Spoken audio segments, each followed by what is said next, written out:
name is Joseph Thyil. Presently, I am staying at Maharashtra Solapur. I came to know about DS-MAX through the newspaper, and my relatives already staying here in Kamanahalli, Bangalore.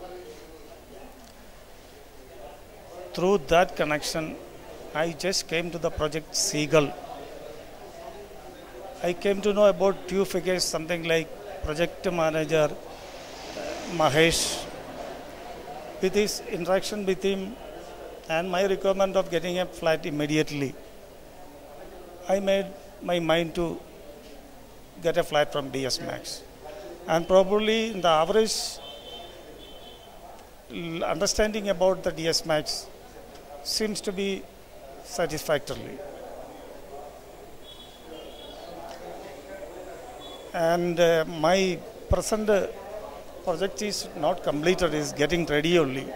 But I come to know properly 100% after getting the possession and getting in experience with their things and accommodation provided.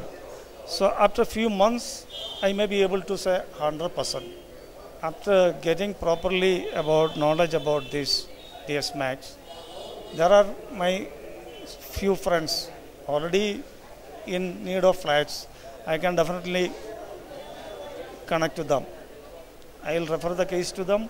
They may get, if the things are getting fine, in the sense what facilities they have given, if I feel it's good, naturally I will refer to my friends.